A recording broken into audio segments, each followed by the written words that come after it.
그 의미는 인간의 이해로 측량되거나 전부 이해할 수 있는 것이 아닙니다. 십자가의 의미는 죄인된 인간이 구원을 얻을 정도의 깊이와 의미로만 이해될 수 있다고 저는 생각합니다.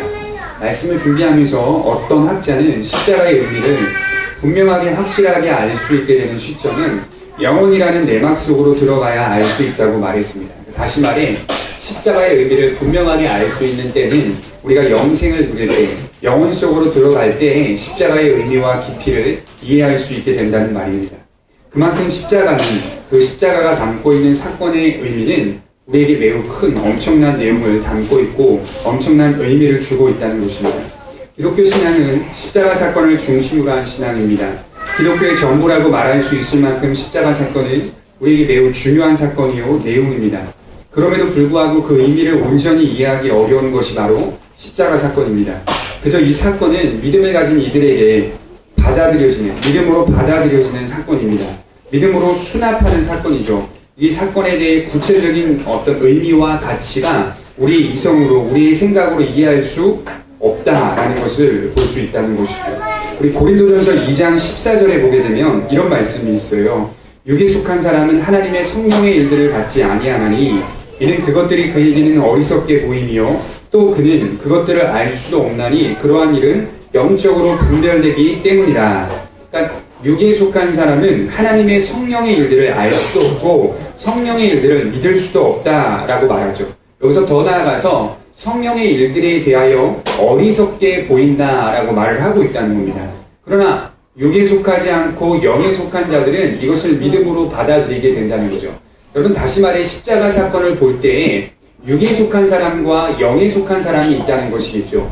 육에 속한 사람은 예수님의 십자가 사건을 단순한 인간의 죽음이나 또는 도덕적으로 윤리적으로 깨끗하고 정직하게 살았던 사람의 어떤 사건일 뿐으로 받아들일 수 있겠죠. 그러나 영에 속한 사람은 그 사건을 죄인된 인간을 위해 나 때문에 죽으신 대속의 사건으로 받아들일 수 있다는 것이죠. 여러분, 예수님 당시에도 십자가 사건을 목격한 자들이 참 많았습니다. 그들은 십자가 사건만 뿐만 아니라 그들은 예수님의 기적과 예수님의 치료하심과 예수님의 말씀을 보았고 느꼈고 체험하였음에도 불구하고 믿지 않았습니다. 오히려 오늘 본문에 예수님의 고통을 즐기며 조롱하고 있었습니다. 반면에 믿음으로 그 사건을 자신의 죄 때문에 일어난 사건임을 받아들이는 자들도 있었습니다. 믿음은 오늘날에도 마찬가지예요, 여러분. 우리 시대에도 그리스도의 십자가 사건을 바로 믿는 사람들이 있는가 하면 그렇지 않은 사람들이 있습니다.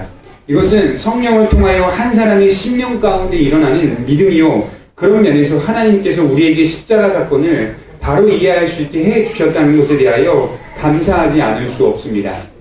여러분들과 제가 하나님 앞에 근본적으로 감사할 수 있는 이유는요, 예수님의 십자가 사건을 믿는 믿음 때문이라는 거죠.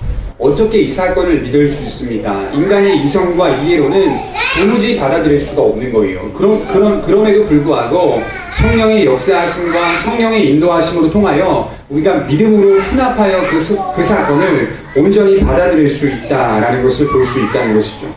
여러분, 본문을 보게 되면 예수님께서 십자가에 달리시게 되는데요. 예수님이 달린 십자가는 로마법에서 가장 흉악한 자에게 판결하는 처형입니다. 이 십자가는 여러분들과 제가 영화에서 보는 것처럼 그리 크지 않았습니다. 여러분, 십자가 오해하시면 안 됩니다. 영화에서 큽니까 작습니까? 커요 작아요? 영화에서 보면 십자가가 커요 작아요? 예수님이 못 박히신 십자가가 큽니까 작습니까? 작아요. 성경으로 말하면 작다고요. 근데 영화에서는 크게 만들었다고요. 정확하게 말씀드리자면 사람이요, 발 밑에서 60cm 위에서 십자가를 못 박아요. 다시 말해 60cm면 한 적어도 1m가 안 되기 때문에 한 이 정도 될까요? 요 정도로 사람이 뜬 상태에서 십자가를 박는단 말이에요. 영화에서 보면 십자가를 쭉 박아가지고 위에다 달잖아요. 그건 이제 우리들한테 보이기 위해서, 고통과 슬픔을 더 많이 안겨주기 위해서 그렇게 다른 거고, 로마법에서 처형하는 십자가의 진정한 형벌의 모습은 딱 60cm 위에다가 사람을 매달아요. 그래서 십자가의 모양과 십자가의 크기는 사람 정도만 해, 사람보다 조금 큰 정도로 달아서 그렇게 십자가 처형을 당합니다. 왜냐하면요, 사람들이 그 십자가 처형을 당하면서 지나가면서 또는 그 앞에서 침을 뱉는다거나 뺨을 때린다거나 그리고 조롱을 한다거나 또는 물을 집어 던진다거나 하는 그런 어떤 조롱과 희롱들이 있었기 때문에 그렇게 높이 받지 않았다고요. 그래서 그 형벌을 당하는 자에게 계속해서 수치를 안겨주었기 때문에 로마법의 십자가는 그렇게 높지 않았다라고 역사학자들은 이야기를 합니다. 예수님은 흉악한 강도들과 함께 못을 박히셨는데 그들과 함께 못 박힘을 통하여 사람들로 하여금 예수님도 범죄자들 중에서 하나라는 사실을 드러내기 위해 유대 지도자들은 그렇게 각본을 만들었던 것으로 보입니다. 그러니까 예수님은 무죄한 사람이 아니다. 흉악한 범죄인들 사이에 껴서 같이 십자가에 못 박힘을 통하여 저도 예수님도 똑같이 흉악한 죄인 중에 한 사람이었다라는 것을 드러내기 위해 그렇게 못을 박긴 했다는 거죠.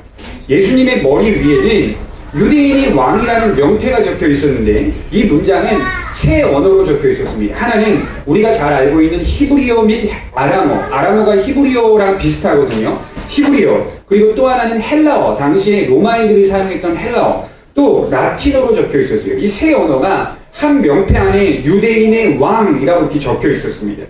이 문장의 내용은 빌라도가 지시하여 쓴 내용이에요. 그 당시 로마 총독으로 있었던 빌라도가 그렇게 써라 라고 지시하였기 때문에 이 문장의 내용을 썼습니다. 그런데 여러분 성경을 자세히 보게 되면 사실 유대인 지도자들은 이 명패에 그 내용을 적지 못하도록 했어요.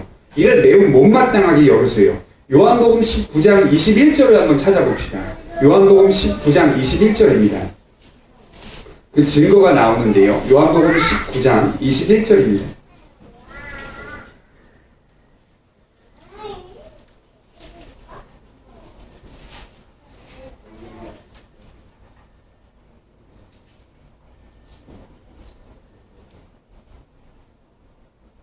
같이 읽어보도록 하겠습니다. 시작. 유대인의 대제사장들이 빌라도에게 이르되 유대인의 왕이라 쓰지 말고 자칭 유대인의 왕이라 쓰라 하니 22절 빌라도가 대답하되 내가 쓸 것을 썼다 하니라. 뭐라 그랬죠? 유대인 지도자들이 자칭이라는 걸 앞에 붙여달라는 거예요. 예수님을 희롱하기 위해 그 명패에 유대인의 왕이라고 쓰지 말고 그 앞에 뭘 붙여라? 자칭. 그가 스스로가 말하기를 유대인의 왕이라고 했기 때문에 자칭이라는 단어를 꼭 넣어달라고 얘기했는데요. 빌라도가 이 단어를 빼버렸어요. 이 단어를 빼고 그대로 나는 쓸 것을 썼다라고 말하면서 유대인의 왕이라고 써라라고 말하며 지시를 했다라는 것이죠. 저는 이를 자세히 연구하면서 그런 생각을 했어요. 예수님의 반대자들은 자신들의 입맛에 맞게 이 일들을 꾸미고 진행하고 있었지만 하나님께서는 중간중간에 예수님이 구약으로부터 온 예언한 대로 온 유대인의 왕이라는 사실을 드러내셨다는 거예요. 중간중간에 예수님이 진정한 유대인의 왕이라는 사실을 드러내 주셨다는 거죠. 자칭이 아니라 구약에서 하나님이 예언한 대로 예수님은 진정한 유대인의 왕으로서 이 일들을 진행하고 있었다는 것을 알린 겁니다. 여러분 예수님의 십자가 사건을 보면서 오해하지 말아야 될 게 뭐냐면 예수님은 그냥 억울하게 당한 분이 아니라는 거예요. 예수님은 그냥 억울해서 고통당한 분이 아니라 예수님은 묵묵히 하나님의 계획하신 대로 하나님의 예정하신 대로 순종했던 그 목적을 이루기 위해 그 길을 걸어갔던 메시아라는 사실을 믿으셔야 합니다. 예수님은 하나님의 목적대로 걸어가신 분이지 억울한 일을 당하신 분이 아니에요. 예수님은 하나님의 뜻과 계획 속에서 묵묵히 걸어가신 분이지 그냥 단순히 억울한 일만 당한 분으로 여겨서는 안 된다는 것이죠. 어제 제가 이렇게 기사에 보니까 그 존속 살인으로 인해서 지금 그 교도소에서 수감되어 있는 김신혜 씨라는 그 사건이 나오더라고요. 그것이 알고 싶다에 나온 사건인데 이 여자가 당시 21살에 체포가 되었는데 지금 38살이거든요. 17년 동안 교도소에서 살았어요. 문제는 뭐냐면 아버지를 죽이지 않았대요. 그러니까 뭐 법정에서는 아버지를 죽였다라고 했기 때문에 무기수로 교도소에 체포를 해서 넣었는데 이 여자는 끝까지 자기는 아빠를 죽이지 않았다는 거예요. 보험금 때문에 아버지를 죽였다라고 판결이 났는데 이 여자는 자기는 죽인 적 없다고. 계속해서 신문사와 여러 가지 언론 매체에다가 도와달라고 이렇게 구했는데 결국 이번에 17년 동안 살다가 재심이 이제 허락이 되어져서 이 여자가 다시금 재판을 받게 되었어요. 다시금 조사해가지고 이제 이 여자가 무죄인지 유죄인지를 다시금 밝혀라 라고 해서 법원에서 그거를 그대로 받아들이는 사건이 이렇게 나타나게 되었습니다. 그래서 그 신문에 그것이 잘 보도가 되었어요.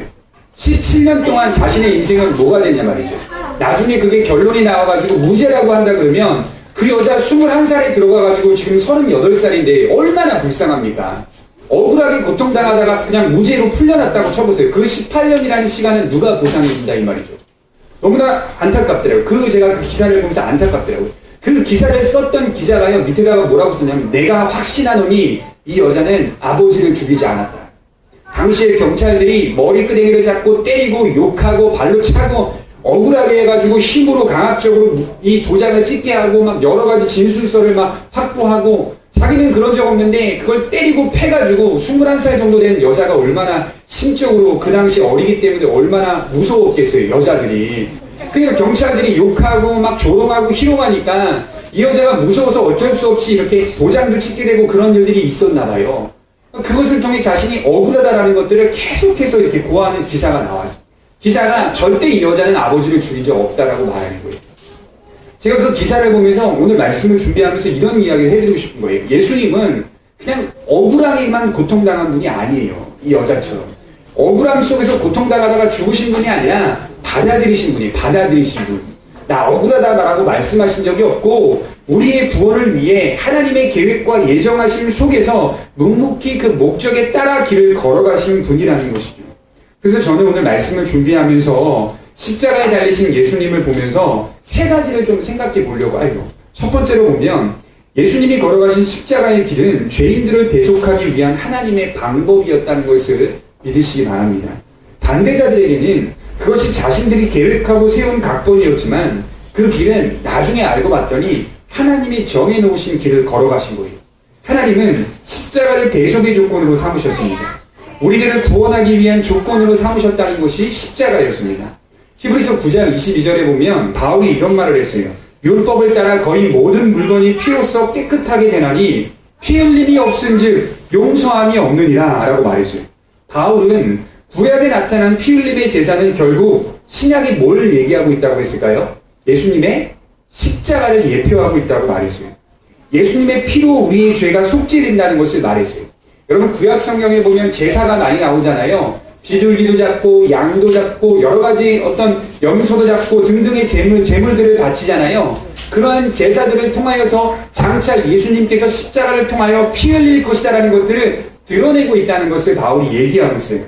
피 흘림이 있어야만 용서를 받을 수 있다고 얘기하는 겁니다.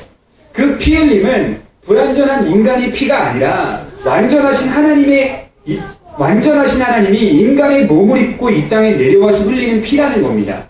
여러분 생각해 보세요. 우리 인간의 죄를 해결하기 위해 인간이 어떻게 십자가에 못 박힐 수 있겠습니까? 왜냐하면 못 박히는 인간이 불완전한데 우리가 어떻게 다른 사람들의 죄를 용서할 수 있겠냐 이 말이죠. 적어도 온전하고 깨끗한 피를 가지신 완전한 피를 가지신 예수님께서 이 땅에 오셔서 완전하게 제물이 되셔야만 우리의 죄가 해결될 수 있다는 거죠. 오직 그 피만이 우리를 속죄할 수 있다는 것을 강조하는 겁니다. 여러분 우리는 오직 그 피만이 우리를 구원할 수 있고 우리의 죄를 대속할 수 있다는 것을 믿어야 합니다. 이것은 요한복음에서 또 이렇게 말합니다. 요한복음 14장 6절에 보면 예수께서 이르시되 내가 곧 길이요 또 뭐라고 말하죠? 진리요 또 뭐라고 말합니까? 생명이니 나로 말미암지 않고는 아버지께로 올 자가 없느니라. 나는 가수다 하시죠? 나는 가수다. 지금 그 말을 하는 거예요. 예수님이 헬라어로 보면 내가 곧 길이요 이렇게 말하지 않아요. 내가 곧 길이다. 내가 곧 진리다. 내가 곧 생명이다. 이렇게 말하고 있는 거예요. 예수님이. 내가 곧 길이고 진리고 이 말이 아니라 내가 생명이다. 내가 길이다. 내가 진리다. 이렇게 말하고 있는 거예요. 완료형으로 말하고 있는 거예요. 예수님은 분명한 진리요 생명이다 길이다 라고 분명하게 선포하고 있는 겁니다. 이게 십자가의 사건이 갖고 있는 의미라는 거예요. 오직 예수님의 십자가만이 우리에게 구원을 베풀 수 있다는 것을 이야기하고 있는 내용이라는 겁니다. 두 번째로는 하나님께서 십자가라는 방법으로만 그의 사랑을 나타내셨다는 것을 알아야 합니다. 여러분 십자가는 부분적으로 두 가지 의미가 있는데요. 하나는 진도입니다. 기억하셔야 돼요. 십자가는 우리가 십자가를 보면서 기억하셔야 될 것은 진도를 기억하셔야 돼요. 죄를 무겁게 여기시고 반드시 형벌하시는 하나님의 심판의 진노를 분명히 드러내고 있는 사건이 십자가입니다. 하나님은 여러분 죄를 미워하세요. 죄를 가만히 두지 않으세요. 용서하신다고 말씀하시면서도 죄에 대해서는 분명히 그 대가를 치르게 하신다는 겁니다. 주님이 당하신 고통을 보며 우리는 우리가 받아야 할 진노를 생각해 보아야 합니다. 본래 우리가 당해야 할 진노예요, 죄는. 우리가 죄를 지었기 때문에, 우리가 죄인으로 태어났기 때문에, 우리의 이성이 부패하고, 우리의 육체가 부패하고, 우리의 어떤 심령이 부패했기 때문에, 온전하게 부패했기 때문에, 우리가 당해야 될 하나님의 진노라는 거예요. 여러분, 예수 믿고도, 제가 조금 딴 길로 말씀을 드리자면, 예수 믿고 나서도요, 지속적으로 회개해야 합니다. 예수님을 믿고 나서도 지속적으로 하나님 앞에 용서를 구하고 회개해야 합니다. 하나님은 그의 백성들에게 지속적으로 죄를 짓고 난 후에 회개하기를 원하십니다. 그래서 히브리서 12장 6절에 보면 하나님이 징계하신다라는 말씀이 나와요. 여기서 징계는 뭐냐면 우리가 계속해서 정신없이 생각 없이 하나님의 백성임에도 불구하고 자기 마음대로 자기 멋대로 살아갈 때에 하나님이 그 자녀들을 징계하시는, 채찍질하시는 모습이 나타난다는 것을 기억하셔야 됩니다. 여러분, 우리는 하나님 앞에 회개해야 될 사람들입니다. 하나님이 우리를 용서하시고 우리에게 은혜를 베푸시는 것도 맞지만 우리가 지속적으로 죄를 지었을 때 회개하셔야 하는 거예요. 회개하지 않고 하나님의 자비를 구하지 않으면 하나님이 우리를 향하여 채찍질하신다는 거죠. 그래서 여러분들과 제가 기억해야 될 것은, 말씀을 들으면서 혹시나 내 마음에 걸리는 문제들이 있다면, 혹시 하나님의 뜻대로 살아가지 못하는 문제들이 내 안에 발견되어진다면 즉시 하나님 앞에 회개하고 돌아서시기를 바랍니다. 하나님이 돌아서기를 원하시는 마음을 여러분들에게 주시는 거예요. 그렇지 않으면 여러분들을 사랑하셔서 징계하심을 통하여 채찍질하십니다. 그리고 다시금 그의 백성의 자리로 올 수 있도록 하나님이 이끌어 주신다는 것을 기억하셔야 됩니다. 왜 하나님이 우리를 징계할까? 우리 히브리서 12장 6절을 한번 보겠습니다. 왜 하나님이 우리를 징계하는지 히브리서 12장 6절에 이렇게 이야기하고 있습니다.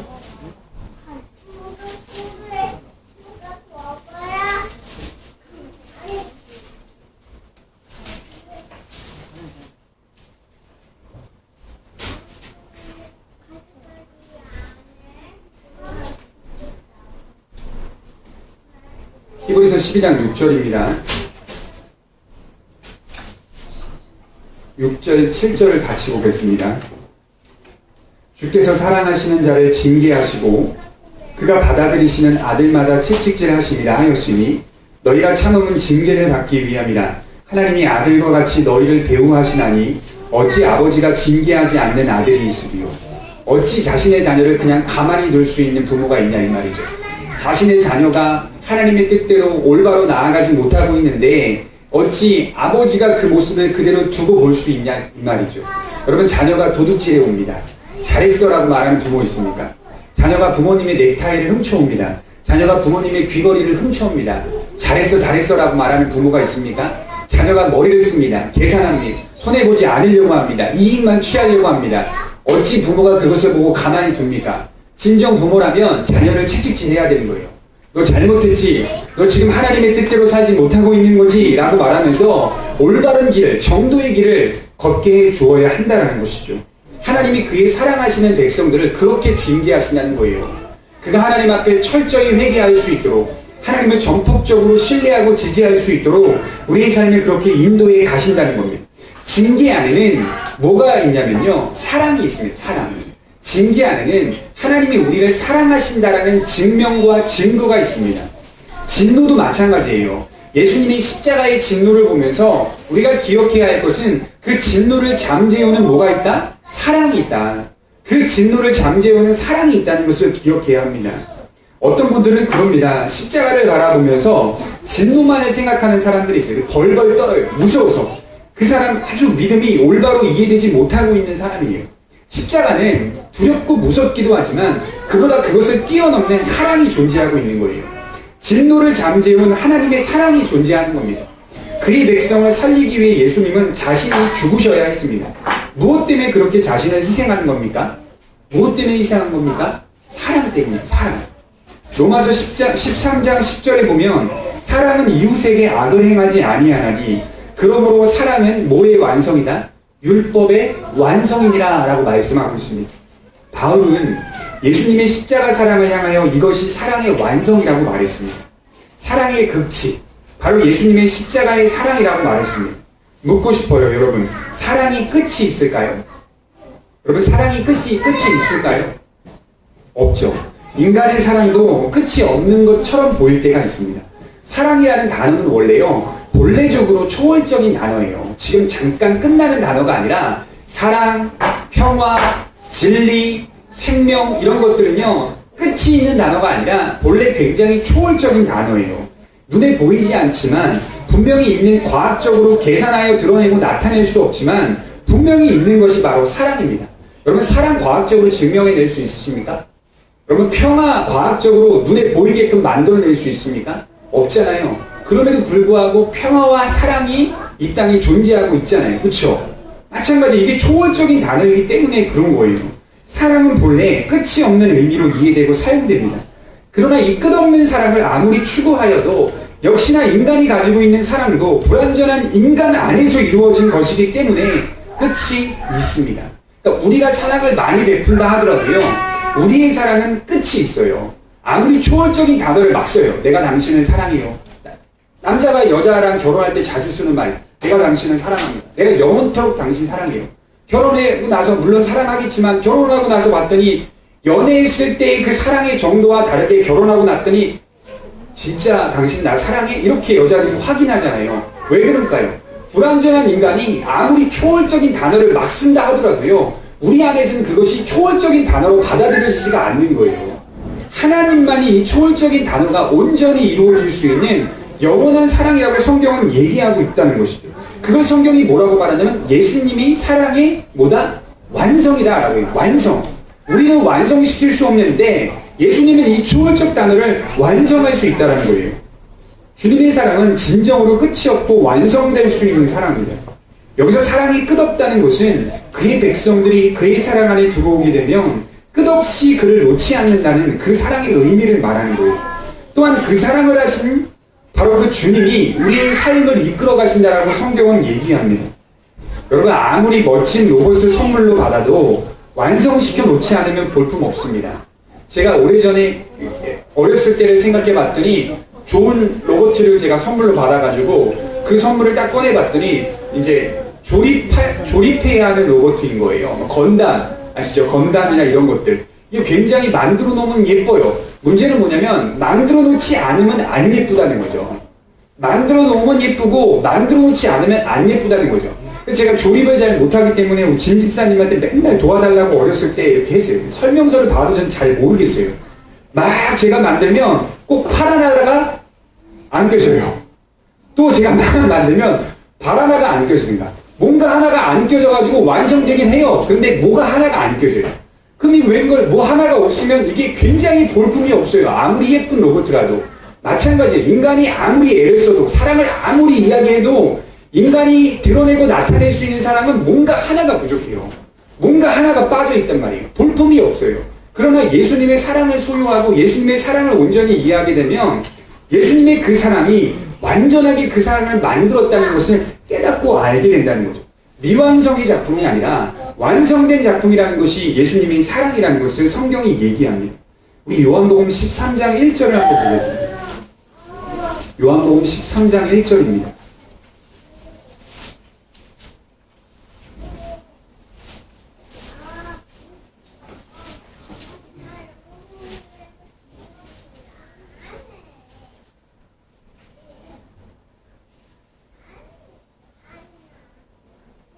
같이 읽어보겠습니다. 시작. 6월절 전에 예수께서 자기가 세상을 떠나 아버지께로 돌아가실 때가 이룬 줄 아시고 세상에 있는 자기 사람들을 사랑하시되 끝까지 사랑하시니라.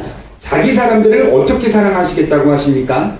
끝까지 사랑하시겠다. 세상에 있는 자기 사람들을 사랑하시되 끝까지 사랑하겠다. 여러분, 세상에 있는 사람들은 그 사람을 끝까지 사랑할 수가 없어요. 그 세월호 사건이 터졌을 때 그 부모님들이 그렇게 얘기를 하는 걸 제가 들었습니다. TV에서. 기자가 인터뷰를 하는데 참 이건 속상하다는 거예요. 왜 속상하냐면 자식이 죽은 걸 보면서 마음 아파하고 어려워하고 고통받아 하는 그 부모의 심정이 얼마나 아프겠습니까? 그 바닷가에서 고통하면서 소리치며 자녀의 이름을 불러보고 울고 흐느낍니다. 근데 그 부모님이 하시는 말씀이 그거예요. 그런데 배고프니까 밥이 들어간다 이 말이죠. 그런데 한참 울고 났는데 자녀를 위해 한참 내가 그 자녀를 위해 죽었으면 좋겠고 내가 그 자녀를 위해 그냥 그 고통을 당했으면 좋겠다고 말하면서 눈물을 흘리는데 시간이 어느 시점이 지나가니까 배가 고프니까 밥을 먹으러 간다는 거예요. 그리고 가서 밥이 안 들어가는 게 아니라 밥이 들어간다는 거예요. 그 밥이 들어간다는 그것 때문에 더 힘든다는 거예요. 더 힘든다는 거. 그 말씀을 하시는 걸 보면서 그 아픔과 고통과 슬픔이 틀리다는 얘기가 아니에요. 당연한 거예요. 맞아요. 그런데 인간이 나타낼 수 있는 사랑의 한계가 그 정도밖에 안 되는 거예요. 누구를 대신하여 죽을 수 있는 사랑이 아니라는 거예요. 아무리 사랑하고 아무리 끝까지 그 사람을 붙든다 하더라도요. 우리가 죽음 이후에 그 사람을 붙들 수 있는 건 아니라는 거예요. 우리의 사랑은 제한이 있고 한계가 있어요. 어느 시점이 되면 더 이상 그 사랑을 잡지 못하는 그 시점과 시간이 우리에게 돌아온다 이 말이죠. 그러나 하나님의 사랑은 그리스도의 사랑은 자기 사람들을 사랑하시되 끝까지 사랑하시니라 라고 성경이 얘기하고 있는 겁니다. 그래서 우리가 예수를 믿는 거예요. 예수님이 우리를 끝까지 사랑하신다는 믿음 때문에 우리가 믿는 거예요. 그 사랑이 인간의 사랑과 같지 않기 때문에 우리가 그 믿음을 갖고 있는 거라는 거죠. 우리 세 번째로 또 십자가 사건을 통해 생각해 볼 것은 십자가 사건은 죄의 세력의 종지부를 찍은 사건입니다. 십자가를 믿는 자들이 쉽게 놓치기 쉬운 건 바로 종지부라는 이 사실입니다. 예수님을 믿는 자는 죄의 세력의 종지부를 찍은 자입니다. 다시 죄의 세력의 노예가 되는 게 아니라 죄의 잔재가 남아있기 때문에 아직은 불완전하기 때문에 넘어지게 되는 겁니다. 죄의 잔재가 남아있긴 하지만 옛사람과 같이 죄에 잡혀있는 인생이 아니라는 말이에요. 종이 된 인생이 아닙니다. 우리는 이제 새 사람으로서 은혜의 종이 된 자로 선한 방향과 목적을 가지고 사는 사람들입니다. 그것을 바로 성경은 성도라고 말하는 겁니다. 바울은 이를 죄가 왕노릇하는 것이 아니라 이제는 은혜가 왕노릇한다라고 말합니다. 로마서 5장 12절을 찾아보겠습니다. 로마서 5장 12절입니다.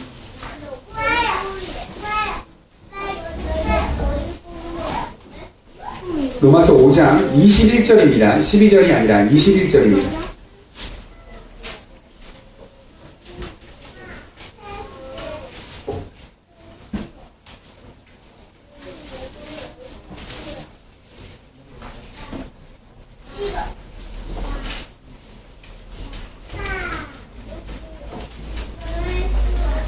우리 같이 한번 읽어보겠습니다. 시작. 이는 죄가 사망 안에서 왕노릇한 것 같이 은혜도 또한 의로 말미암아 왕노릇하여 우리 주 예수 그리스도로 말미암아 영생에 이르게 하려 함이라. 이전에 죄가 사망 안에서 왕노릇한 것처럼 예수 안에 은혜로 들어오면 은혜도 또한 의로 말미암아 왕노릇하여 우리 주 예수님으로 말미암아 영생에 이르게 하려 함이라. 그렇죠. 예전에와 지금과 달라졌다는 말이잖아요. 예전에 이랬다면 지금은 이랬다라고 말하는 거잖아요. 예전에 죄의 세력에 왕노릇 당하는 자였다면 이제는 은혜의 세력에 하나님의 사랑에 왕노릇 되어진 사람이다라고 얘기하는 겁니다. 이전에 우리의 왕이 죄라면 이제는 우리의 왕이 누구입니까? 은혜라고 말합니다. 은혜. 그 은혜가 무엇을 근거로 하고 있어요?